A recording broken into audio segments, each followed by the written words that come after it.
esses limites entre direito de opinião e ameaça à democracia, ataque às instituições, por exemplo, separar da crítica as instituições que têm que ser feitas, que é uma forma de aprimoramento. Como é que você está vendo essa discussão no Brasil hoje, depois que nós tivemos aí uma ameaça de golpe, que foi o 8 de janeiro, aí, pelo período? Boa tarde a todos, boa tarde, doutora Carla, boa tarde, Nassif, obrigada pelo convite. Bom, concordando, né, com o posicionamento da doutora Carla, em relação à necessidade de se analisar essa situação, mas eu não posso deixar de falar o seguinte, como eu trabalho também com crime cibernético e trabalho muito por vítimas, né, de crimes cibernéticos, né, desses discursos de ódio, né, que eu acho que é o cerne da questão que a gente está também abordando aqui, eu acho muito importante frisar que a gente tem que comparar o direito americano com o direito brasileiro, né? Lá a liberdade de expressão é muito forte. A gente tem até a possibilidade de fazer realmente manifestações que podem ser consideradas discurso de ódio e tribunais vão entender em cada estado lá que a gente tem as federações do Estado americano que vão decidir se aquilo é ou não é, conforme a interpretação que o tribunal vai dar, se aquilo é um discurso de ódio. Mas no nosso sistema jurídico existe já um posicionamento do STF que diz que a gente precisa equalizar a liberdade de expressão com o discurso de ódio, né? Você não pode simplesmente falar tudo o que você quiser na internet, né? A internet não é um território sem lei.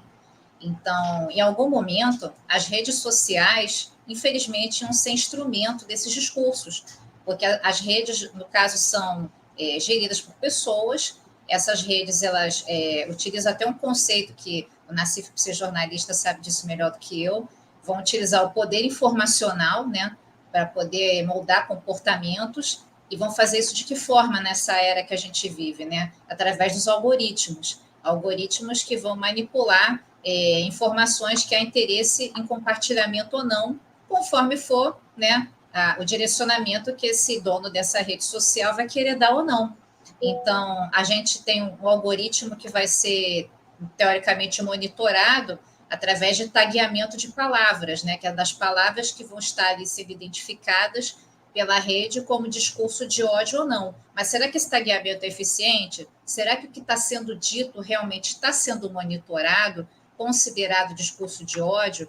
Então, assim, não se sabe até que ponto há interesse em se manter certos discursos sendo compartilhados, né, ou não. E isso foi muito importante na questão do 8 de janeiro, pelo menos na minha visão, porque isso mobilizou uma quantidade imensa de pessoas compartilhando visões, estereótipos sobre coisas do Brasil, afrontando a democracia, e isso, de certa forma, foi um fator que pesou para aquele fato acontecer, e eu creio que a justiça não pode deixar essa situação ficar em branco, né? Tem que ser monitorada, sim, posso até estar discordando da doutora Carla, pelos tribunais, né? Então, agora, uma coisa que me chama muito a atenção aí, eu perguntaria para a Carla também, que é o subjetivismo dos julgamentos aí dos juízes. Eu, por exemplo, eu critiquei lá o Luiz Sveiter, que é um cara muito influente no Tribunal do Rio de Janeiro. De repente, eu tinha uma ação de difamação que ele pelo Eduardo Cunha, que estava preso. Eu estava vendo em todas as instâncias. Critiquei ele lá, daí fui condenado a uma multa enorme, uma multa enorme. E a gente vê casos, eu tive um caso aqui, desculpe pegar o meu caso, mas é só para exemplificar. Exemplo. Eu tive um caso aqui em São Paulo que eu montei uma montagem de fotos, e em uma das fotos, daquela montagem, numa página que tinha uma leitura restrita, eu coloquei um homônimo. Eu fui condenado pelo tribunal aqui em São Paulo aqui, em R$40 mil. Na mesma época, a TV Record acusou um sujeito de pedófilo falsamente em rede nacional. O tribunal reduziu para 10 mil. Carla, como é que é essa questão dos limites aí?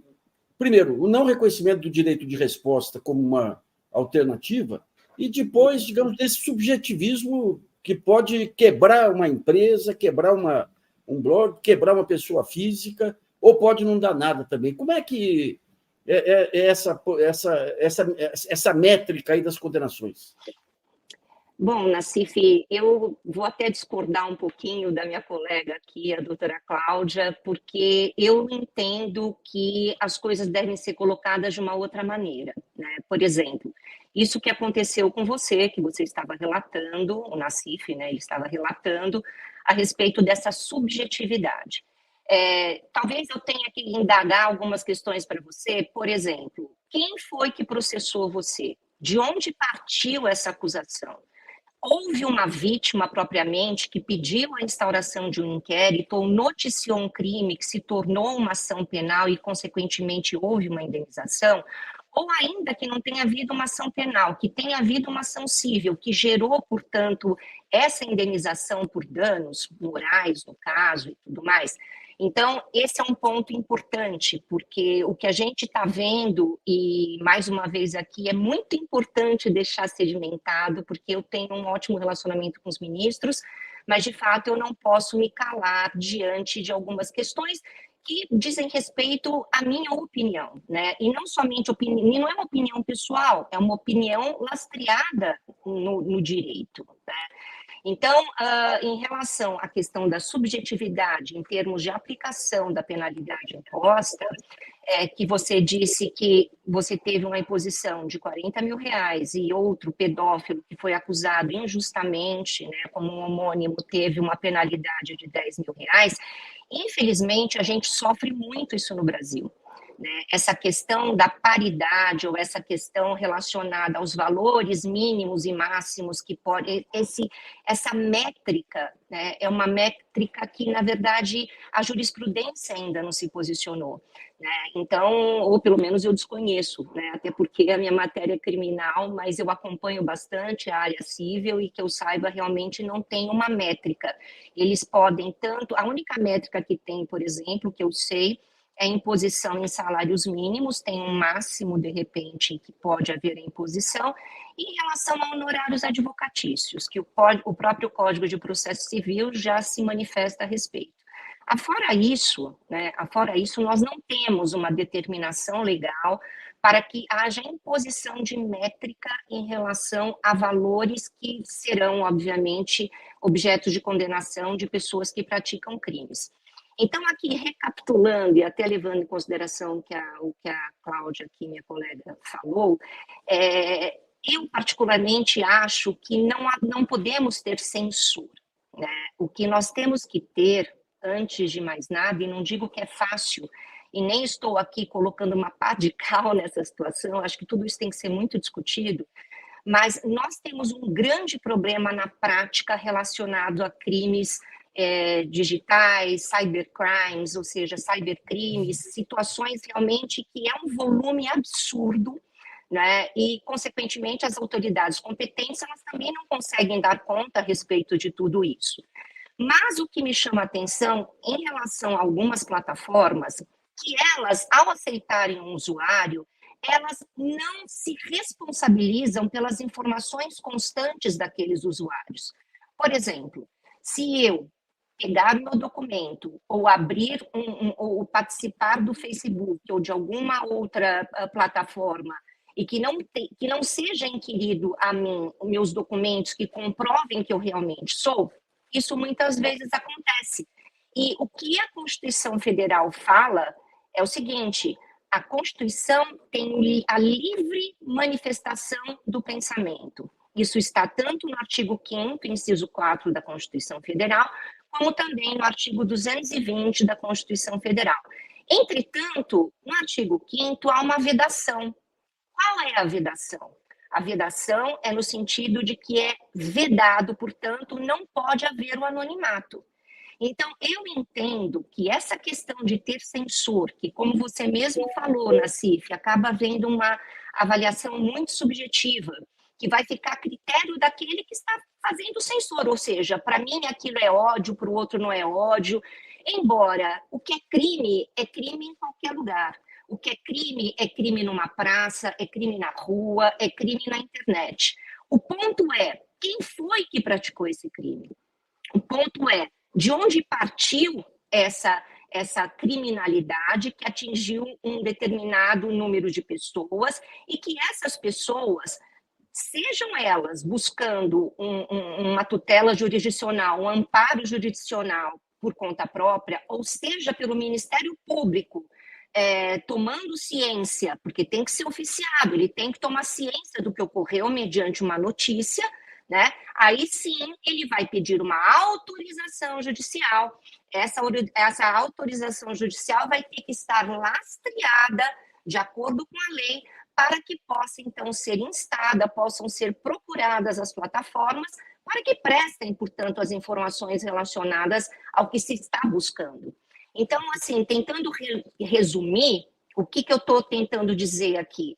Que eu percebo, e não somente na internet, né, não somente em questões voltadas à tecnologia, mas, de uma certa maneira, bancos sofrem por isso e eles têm responsabilidade objetiva. Por exemplo, alguém pode pegar o meu documento, fraudar meu documento, ou então copiar, hackear documentos meus, abrir uma conta num banco, seja um banco digital, ou muitas vezes eu já vi que nem é necessário um banco digital, porque na verdade tudo hoje é tecnologicamente falando, alimentado, né? Até porque não haveria sentido de que seja outra forma, mas eu tenho vários casos de fraudes que são utilizadas com dados ou de cadastros de pessoas que não existem, ou de pessoas que, na verdade, foram roubadas, foram furtadas, tiveram seus documentos perdidos, ou, enfim, tem uma gama aí de opções,